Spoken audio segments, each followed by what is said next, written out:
NTC में सस्तो data pack कसरी लिने प्रत्येक दिन 1 GB मात्र 349 रुपैयाँ में आजको यस भिडियोमा जानकारी गराउँछु। भिडियोलाई अन्तिम सम्म हेर्नुहोला र च्यानललाई लाइक र सब्स्क्राइब गरिदिनु होला।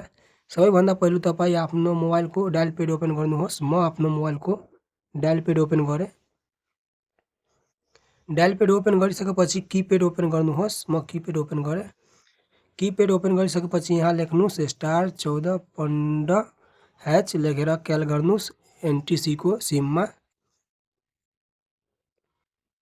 यहाँ 10 वटा अप्सन आएको छ जसमध्ये तपाई यहाँ 1 नम्बर लेखेर सेन्ड गर्नुहोस्।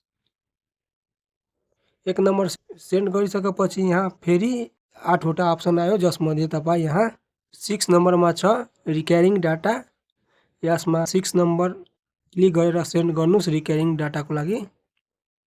क्लिक गरिसकेपछि यहाँ रिकरिङ डाटा 30 डेज 1 नम्बरमा छ 1 GB डे आरएस 349 रुपैयाँ।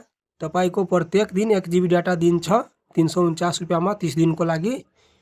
र 2 नम्बरमा छ 2 GB डे आरएस 599 रुपैयाँमा।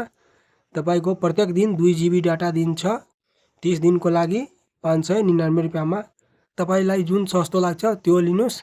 1 नम्बरको लिनु छ भने यहाँ 1 नम्बर लेखेर सेन्ड गर्नुस् र 2 नम्बरको लिनु छ भने 2 नम्बर लेखेर सेन्ड गर्नु। सबैभन्दा सस्तो डाटा पैक अहिलेको यही छ। भिडियो राम्रो लाग्यो भने लाइक र च्यानललाई सब्स्क्राइब गरिदिनु होला। भिडियो हेर्नको लागि धन्यवाद।